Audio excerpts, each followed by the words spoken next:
Welcome to Securing Success, where we get to know the professionals that make up the cybersecurity sector. Today, we're talking to Doug Ennis, the CEO of Waratek. And if you've ever wanted to see an example of professional success generated through sheer grit and determination, this is a good conversation to tune into. I've had an opportunity to work with Doug for several years now, many different capacities on the recruitment front, and I've seen him go from frontline leadership to CEO in about a 5 to 6 year time frame. Doug, pleasure to have you on, man. Mark, thanks for having me. Excited to be here. Absolutely. So I want to start with this. I don't know if you've seen it, but there are some pretty funny memes out there that show a picture, usually a little downtrodden, and it says, "You may be wondering how I got here." Have you seen those? Yep, that's me. You're probably wondering how I ended up in this situation. Yeah, I've seen a few of those in my time. You know, it's kind of a weird thing to start with, I know, but I bring it up because a lot of people hearing you went from frontline leadership to a CEO position in about 6 years, they may be wondering how Doug Ennis got here. So before we get into Waratek, give us a rundown. How's this happen? What did you have to overcome to get to this point? Yeah, I think, there's really two ways for people to get to where they want to go, right? One is the proven route of get in somewhere, do your job really well, continue to move up through the chain. And that's a great way to go. And it works for a lot of people. For me, it's always been more of a zigzag of my career. I think I've never lasted more than 7 years at somewhere. Before that, the record was like 5. I think that fits in with a generation today that's really made a lot of moves and had multiple careers within their lives. So when I look at it and I think about how did I get here, one, have goals.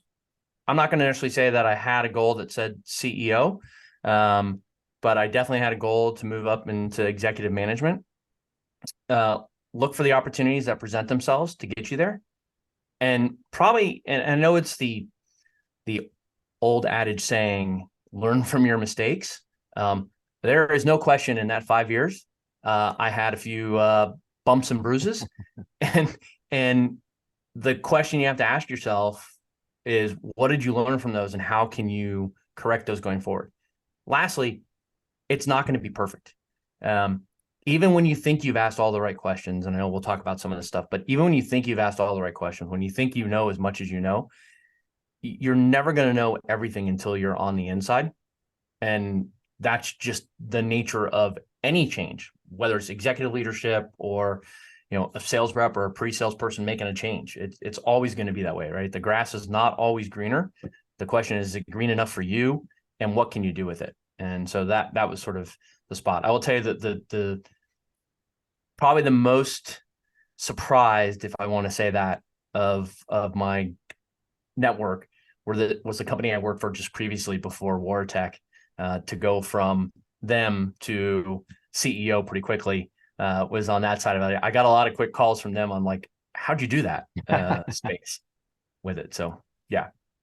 So you mentioned two things I want to hone in on here. Having goals, which is important, and seeing the opportunities around you, right? So, I really want to zoom in on that because people, again, they just think people jump into these roles sometimes. How did you get so lucky? What happened?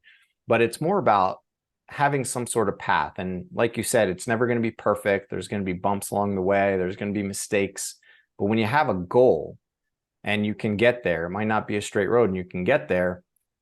At that point, you can, and I'd like your input on this, but in my opinion, you can see those opportunities floating around and grab at them because you kind of know where you're wanting to go. I mean, is that a fair way to characterize your path to this point?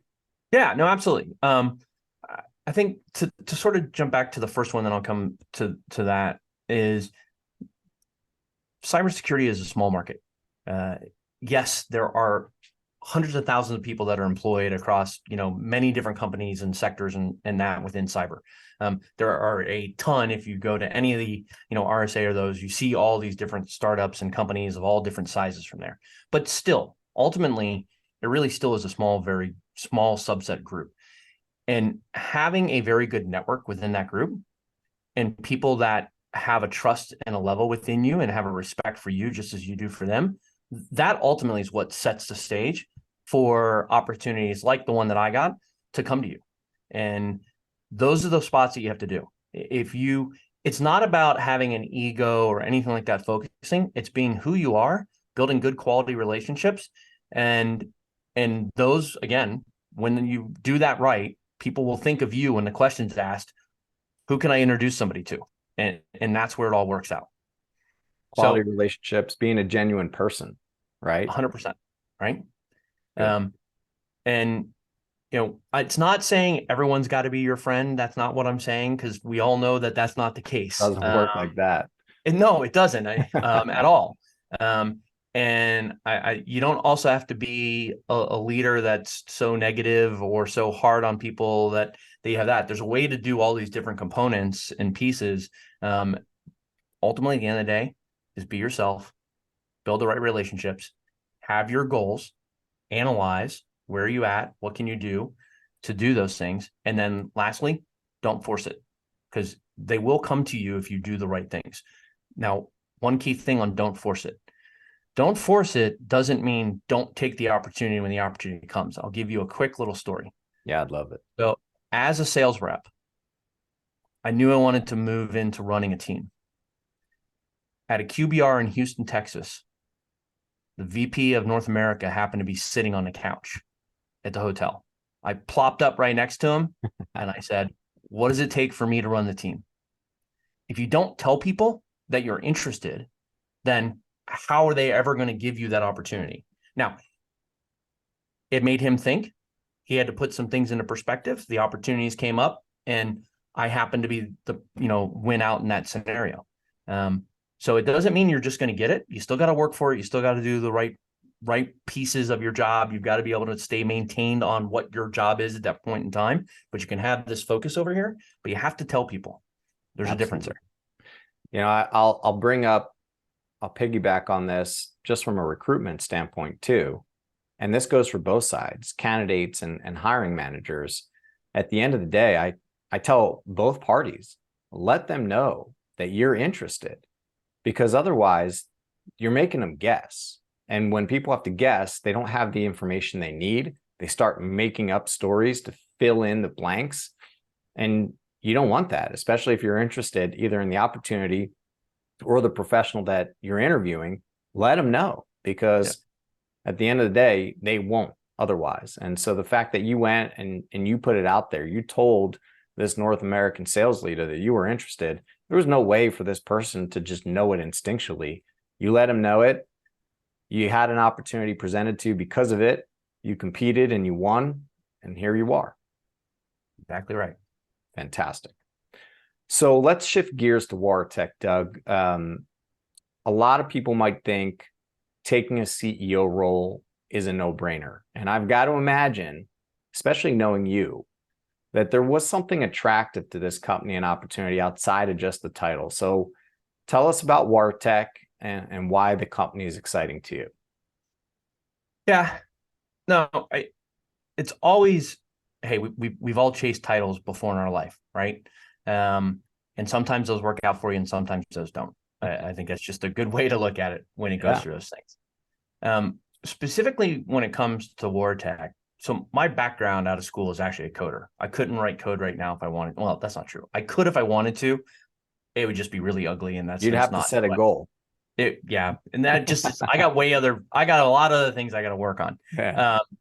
But when it comes to that, because of that background being a coder, because of being tied into network and security and the things that I've done, when I had an opportunity to dig into what Waratek was doing, I could see that there was potential. There was potential to take the company where it hadn't been before, and really expose in a different light what Waratek really was.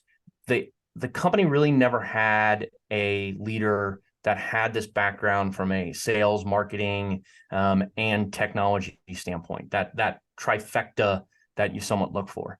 And so the first thing I did to do was gain credibility that internally that I actually knew what I was talking about as we went through this. And that was part of it. So understanding that led me to questions back to my previous comments.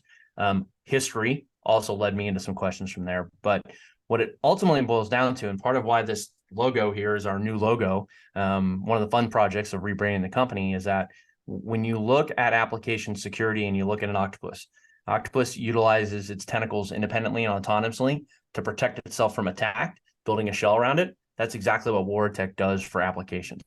We autonomously protect those applications from attack. Interesting. And that was very interesting to me. Yeah. So how do you qualify the company before you go in? And you also mentioned that they were qualifying you after you got hired. And so you always got to keep selling yourself. Once you get the job, it's not just a given, right? So you have to keep earning it. But going into this, you look at this, you say, I imagine at least, this is my opportunity to be CEO. I want this to potentially be as successful as possible.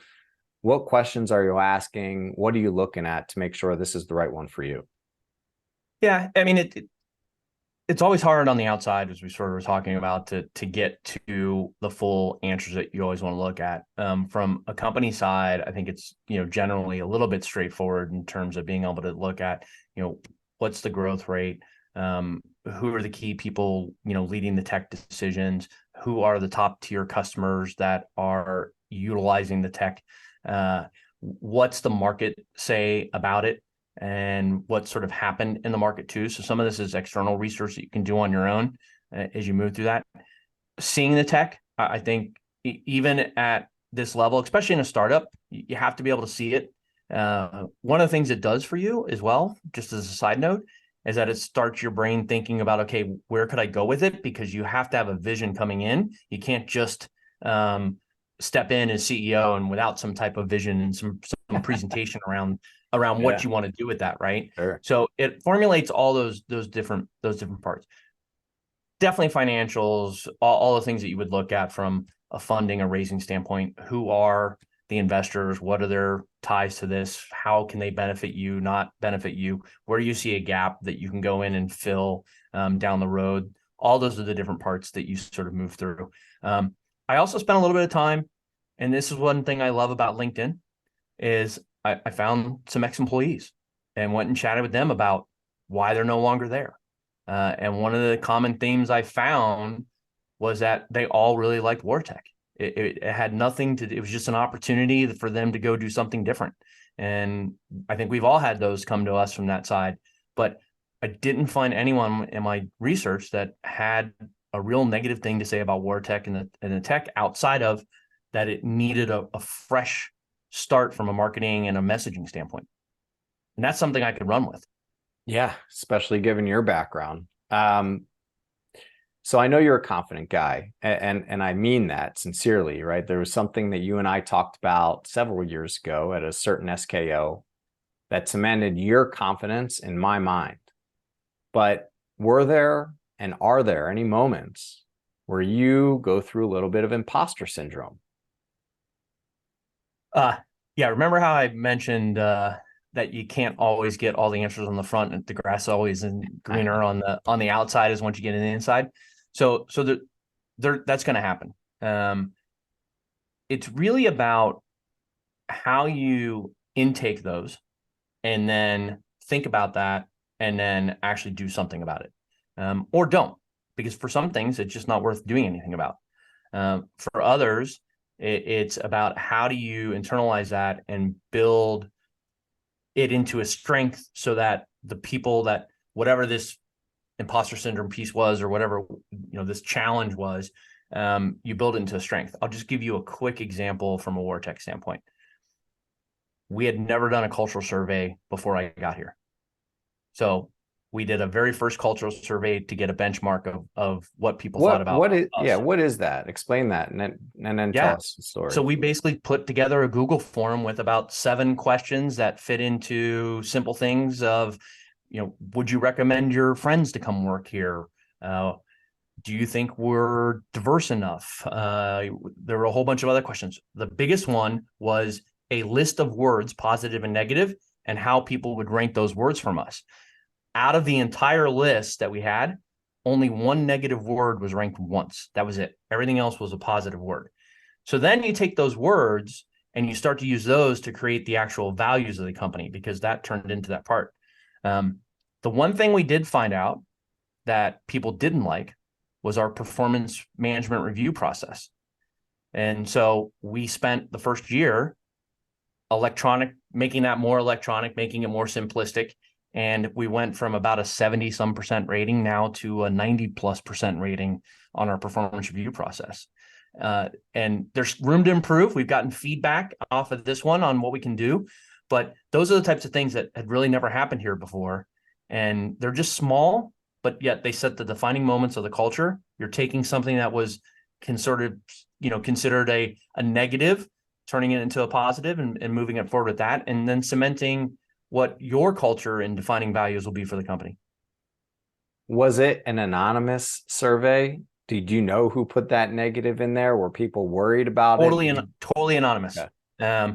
So that was one of the advantages on Google Forms from that. It sounds so simple. One of the advantages on Google Forms is you can do that. Can you tell certain things by people that you've interacted with on how they say things? Yes, but my job and our job as a management team is to get that sort of bias out of those pieces. Never correlate or react to them from that side of it.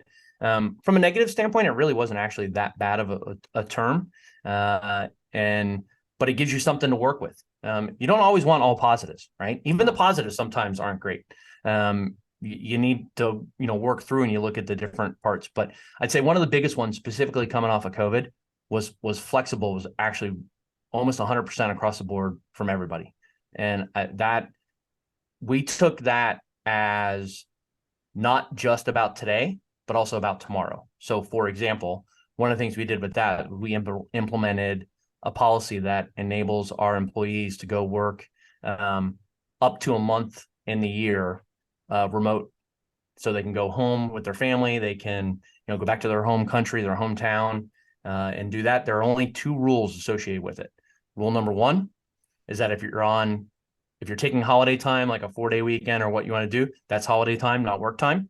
So tied into that, when you're working. And then the last part of that is whatever your regular scheduled meetings are with your team management, those are at the time they are scheduled. So if you choose to go somewhere where those happen to be in the middle of the night, that's not really our problem. You have to deal with that from there. And we've had great success with it so far. It's a fair compromise, right? If you want some of that freedom and flexibility, you still have a responsibility towards your team and your company and the role that you take on, and you need to deal with that. If you don't want to wake up in the middle of the night and have those conversations, then take some time off. That's exactly right.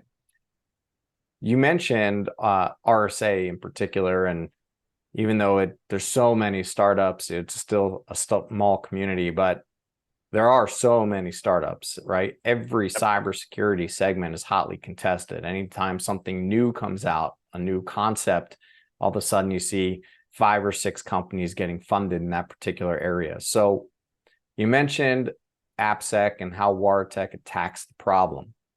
But what separates Waratek from all the other AppSec companies? Why do you think there is an opportunity for Waratek to be successful here? So the challenge from a security standpoint, when you look at applications, and specifically for the security leaders, is that they own the risk associated with the vulnerability and then the exploit. Resolving that is relying on other departments within the organization. For example, if it's a code-related one, then that goes to development. Development now doesn't have those same metrics held up against them. The CEO and the board's not coming to development saying, why isn't this resolved? They're coming to the CISO saying, why isn't this resolved? And where Waratek fits in, if you look at it from a defense in depth strategy, is that being that last layer of defense from an application side, what we do is we give security the power to create rule sets that are immutable, so that security can say, hey, I have a compensating control that's covering this. Waratek's good. The code itself still needs to be fixed at a code level. That's on development to do, but I can say that application A or application T or whatever it is protected because of the policies that we've set in place. And that's what makes us unique and different in the industry. And we do that with negligible false positives. And so those two things together give security the ability to say, I have this under control. I own this vulnerability. I own the risk. It's covered. And then I know because I'm not focused on chasing a bunch of false positives. Makes sense. You're obviously confident in this technology. You're confident in yourself from a leadership standpoint. That's clear. The playbook's got to constantly change, right? So your playbook, when you came into this role, you assessed what needed to be done. At this point in time, Doug, I imagine the playbook has evolved and changed. So how do you plan the playbook? How do you plan for success in the long term so that Waratek can evolve into a bigger, more recognized, successful company, you get the exit you want, whatever it may be? Yep. I think it goes into a couple things. You've got to have a longer term vision that is not necessarily specific, but is something that the troops, so to say, can rally behind, right? And the specifics come out as you move through that. And so, sort of first one is have that vision, have it bought in, have people believe in the longer term vision that's set to that. Next is really taking it to that next level. What are the things that to achieve that vision we can do over the next 1 to 2 years? Because you can't really look at a startup much greater than that. What are those things that we want to do in the next 1 to 2 years to be able to achieve that vision? Those are going to have to be flexible. So today you may say, I want to be in, XYZ cloud, and a year and a half from now, that may not be the rage and you don't want to be there, right? Yeah. So you just got to be prepared for that. Then the last level is when you start to get to the more tactical. So what are the things that I can do now and today that are in that short term to affect change and move the company forward? And those are the ones where you really got to rely on your product and your product owners to say, okay, we can deliver this and deliver this in time. The middle tier, interestingly enough, is a great spot for getting views from your customers. A lot of times companies, and Waratek was this way before I came in. We think we know what everybody wants, but have we asked? If we don't ask, we don't know. Now, it doesn't mean, and I was joking with someone about this the other day, actually our guy who does our GUI. If one of our customers says, hey, we want to, instead of a dark background, we want a purple background. Well, we're probably not going to go do a purple background just for a customer, right? Yeah. Now, if we see a trend where everybody wants a purple background, well, that's a different ballgame, right? Now we can analyze that and start to understand it. So it's not just about the one. Clearly, we all do the one for certain things, but it's about getting that feedback and having your customers tell you how to do that. And there's a couple ways that you can do it. One is get in front of them. I mean, that's the easiest one. And then two is we do some independent surveys that include customers plus non-customers that are you don't necessarily know it's for Waratek or those parts of it. And we use that to then drive decisions internally. The thing I found is that when you show those numbers to engineers, it allows them in their engineering type brain to analyze that and start to see that it's not just a, hey, we need to go here with that. It gives that quantitative component to it. But be prepared for flexibility. It's really interesting. And I don't know if you caught this, but you went back and we circled back around to having to listen and communicate and have conversations. Because if you don't ask your customers, they're likely not going to proactively come out and tell you, hey, this is something that we want to see, or we're going to have to go in a different direction.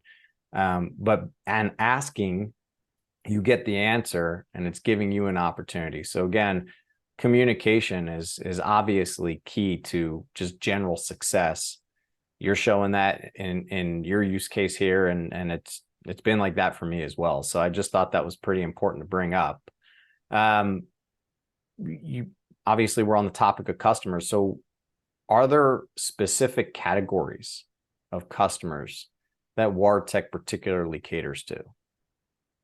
I wouldn't necessarily say caters to in terms of the answer to that. It's more where we've found that we have a great fit, if you want to put it that way, and instead of catering to. And it's really three verticals that tend to be our top verticals that we end up focusing on, that we've gotten into, which is manufacturing, finance, and tech. Doesn't mean that I don't have city governments that run us around the world. I do, but and they have unique use cases as well. But it's just one of those spots where when you look at the layers of security and having that, and I keep going back to this, that last line of defense on the application side, it's more advanced, and not saying anything about anybody else, but more advanced companies that are developing their own technology, which you tend to find in those three verticals very heavily, that have to have that layer of security, whether it's credit card processing systems or floor manufacturing systems or their own tech that they're delivering to other people. There's that different level of security that just needs to be there. And that's the niche that we fit into really well. That's great. So it sounds like, I don't want to put words in your mouth. Sounds like you've got several customers, many customers, and it sounds like what you're doing is working for them. Is that a accurate assessment? Yeah. So one of the things that was really, to go back to questions you ask and go through it, one of the things that was very positive on the inside when I got in and was able to confirm what I had asked on the outside is 98% of our customers are in production in line. What does that mean to someone who doesn't understand our space? Yeah. So a lot of times in technology, specifically in security, you're out of band in terms of the security. So you're taking data offline, analyzing that data, and then saying something's there. Going inline and the actual running of the application or the transaction or the network, that adds a whole nother layer of risk. And so in general, a lot of companies, specifically the ones that are time dependent, that is something they're not really necessarily willing to do. What I found was really amazing on the Waratek side is that our customers, because of the way our tech is optimized, have us actually in that inline side. So we are literally, for one, every credit card transaction that's being processed, Waratek's sitting there without doing any delay to that processing, making sure that there's no application vulnerabilities that's happening. That's the difference of what inline is versus being out of band. So basically, for a guy that has never been a coder and an engineer, what you're saying is there's no downtime for these companies. You don't have to stop any type of productivity in order to ensure that these applications or transactions, or whatever the case may be, are remaining secure. They can operate business as usual and know that Waratek's taking care of business on the back end. Exactly right. Interesting. Now, I've got to say, remind me again, how long have you been with Waratek now? We're over 2 years now, getting closer to 2.5 at this point in time. It's got to be a wild ride, right? Some people don't make it that long, whether it's CEO or other executive level role. You came into a really early stage company that's got a lot of growing to do. You've been there 2.5 years. I imagine you've made an impact because you're still there. So far in your journey, right? What would you tell other aspiring CEOs or even other C-level executives in general? What would you tell them to consider or prepare for if they say they want to jump into this journey as well? Yeah, I mean, it's I'm pausing there because the one thing that is true is that the buck stops with you, right? That is a weight that is beyond any other weight. I can't even imagine, by the way, being president of a country, because that's just a whole nother level of that weight. But that's a correlation. So, coming into it, everybody always thinks they can do everything. Knowing where your weaknesses are, finding people that can help take those weaknesses and make them into strengths, So building that team around you is one critical piece. Two, and it's going to sound a little crass when I say this, but I think it's really important, is you have to think about this as it's a business. There are people, you want to build a great culture, you want to build that family, you want to, all those things you want to do. But at the end of the day, it's still a business. And you've got to run it from a business standpoint and pull that emotional part out. That's probably one of my weaknesses in general that I've had to actually work on. But those are the things you've got to consider as you move through that. It's clearly different. And I took advice from a previous CEO. All stages of companies have different relationships, different roles for the CEO, for the executive team that you have to run through. And one of the biggest things is, because it is lonely at the top, the best thing to do is find other CEOs that are in, not directly competitive, right? But in your same stage, because those are the ones you can actually share generic conversations with and get feedback from, because they're going through those same things. I even saw a post today on LinkedIn where someone sort of posted some of the challenges that they've had, and now people have jumped in and added some great comments to it from there. So there's the one-to-one connection to be able to do that. There's the group connection. And then of course there's the mass media from a LinkedIn side to be able to do that. Lastly, and I said this from before, just be yourself. That ultimately at the end of the day, your character will come through, it will shine, and the people who are attached to it will be attached to it, and they'll run with you through whatever you ask them to run through with that. And if there's that openness and that transparency and that truth, you can do that. It doesn't mean you have to tell people everything, because there are times when people need to know and times when people don't need to know. That's just a general piece of it. But when they do, be transparent. I was on the call today with one of our employees, and he asked me a direct question, and I gave him a direct answer on one of them, and I gave him I can't answer on another one because I can't, right? And he appreciated the fact that I gave him the direct answer on the one that I could. And that is just one of those human characteristics that we build and we've got to do. Interesting.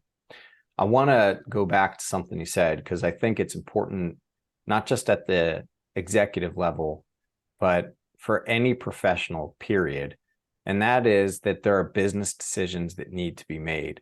And the one thing that I tell people all the time, especially if they're getting to the point of resigning and they're like, oh my God, what, I'm going to disappoint my boss, or I'm going to leave a customer in a lurch if I go and do this, or whatever the case may be. One thing I tell these individuals is that you are making a business decision to leave your company and move on. You've explored it. You've obviously thought about it. And if the company that you were working for whatever reason, needed to eliminate your role, not because they don't like you, but because it's a business decision, they're going to do it.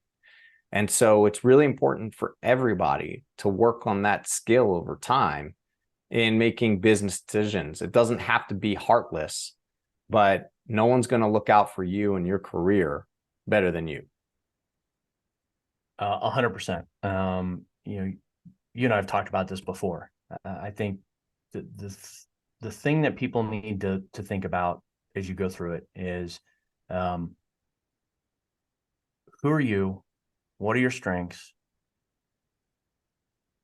Do you leave on a high note or a low note? No matter which way the leave happens, right? It's irrelevant how the leave occurs. At the end of the day, when you walk away from that, did you walk away on a note that was a good one? So that back to that networking piece, someone says, hey, unfortunately it was a layoff and he walked out the door. Did he walk out the door screaming and slamming, or did he walk out the door, or she walk out the door saying, I appreciate the opportunity and our paths may cross again, right? Those are the only things that only we can control as ourselves. Right. I do think one of the challenges with today's media generation, that you can put everything out there, is people quickly react and throw stuff out. I'd say internalize it before you do that, because those things stay forever. They're out there and they can hurt you from a future standpoint. I'm not saying, and don't take this any other way, if the company did something that needs to be challenged, that's a different ballgame, right? Sure. Sure. That we'll put that aside and say, absolutely go from that. But in general, it's all about how you leave. That's ultimately the end of the day. Whether it's on your own or not, it's how you leave. Well, it's a good lesson, obviously, on how you leave because you don't want to burn bridges. That's the worst possible thing you could do. Correct. But another thing you said, and it's something that I'm still working on to this date, because sometimes, my blood boils. I'm a human being and I'm an emotional guy sometimes. I'm competitive. And I've learned, and you said it well, to internalize before I react. And so that might be a really disappointing email I get from a particular person or subject, or it might be a scenario that takes place that's really frustrating. And if you react to that email or that phone call right away, you may say something or do something you probably shouldn't have done, and in hindsight would have regretted.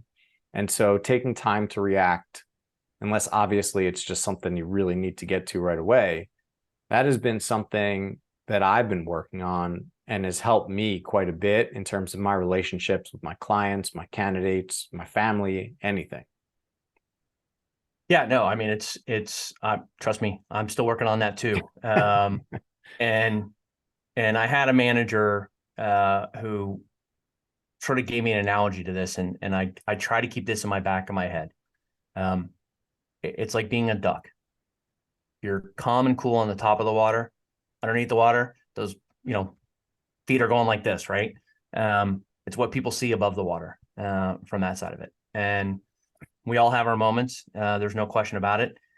Especially in these worlds where we're in more Zoom and face to face, people sometimes forget your facial readings come literally across the screen, right? And people can read those pretty easily.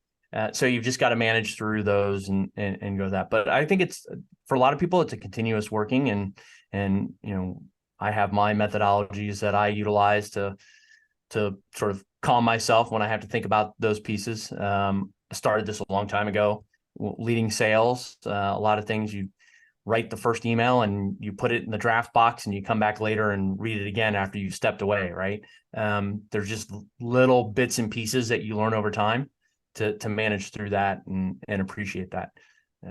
I think one of the biggest questions I got from one of our employees one night out having a few beers was, what's the biggest challenge of being CEO? Now, there's clearly a lot, right? But the one that has stood out in the last 2 years is when the random thing pops on your desk and completely disrupts your entire schedule. So everything you thought you were going to do that day, when this thing lands on your desk, you don't have a choice but to completely redo that. Even in sales and some of the other ones, that doesn't always happen in that sense. I think that's the one biggest thing I've experienced here is there's just sometimes stuff's just going to flop on your desk and you have no choice but to push everything else aside and work on that. And that is unbelievably, when you think about it, disruptive in terms of flow. You got to get used to it though. But that was the one big shocker for me, if you wanted to look at that as what's the biggest challenge.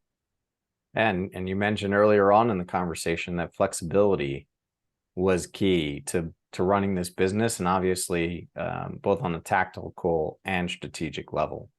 Yep. What you just talked about was kind of a next segue to the final topic I wanted to address with you, Doug.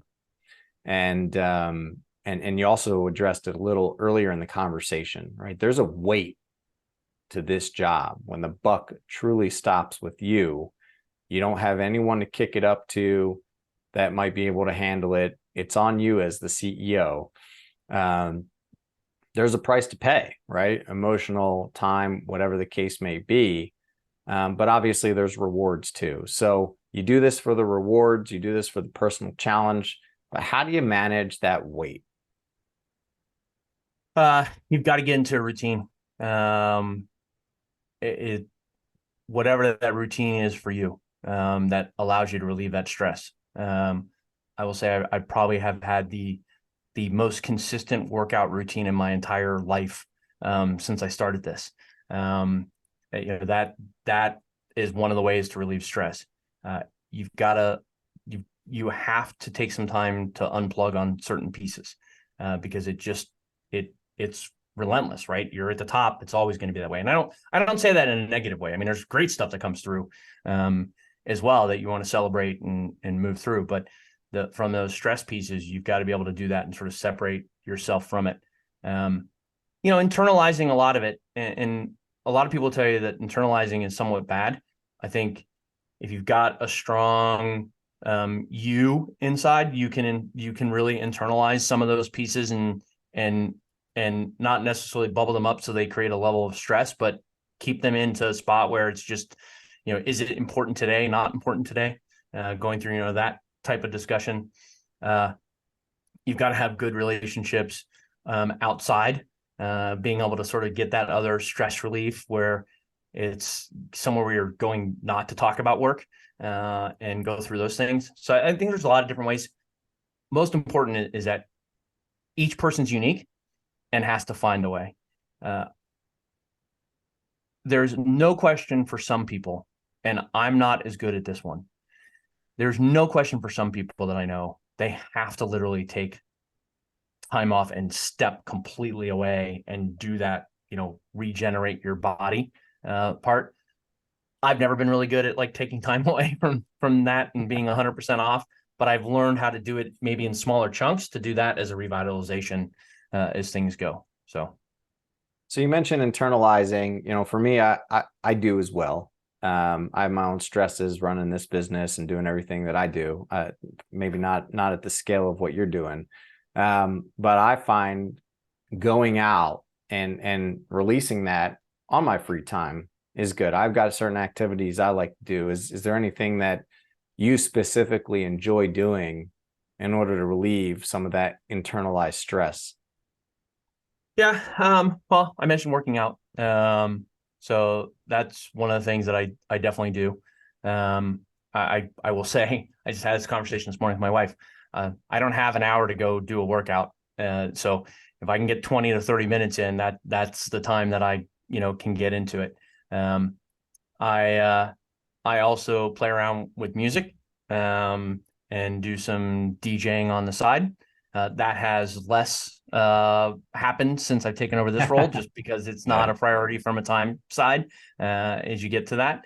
And then the other thing that I sort of always done is, for me, I've been a big movie person, not necessarily at the theaters, but Netflix or Amazon Prime or whatever it may be, just to be able to take that hour to 2 hours of, just call it mindless, not having to think about anything that has to do with it, and absorb yourself in what's happening on the big screen. That's just one of those ways to sort of to back away from it. And then back to music again.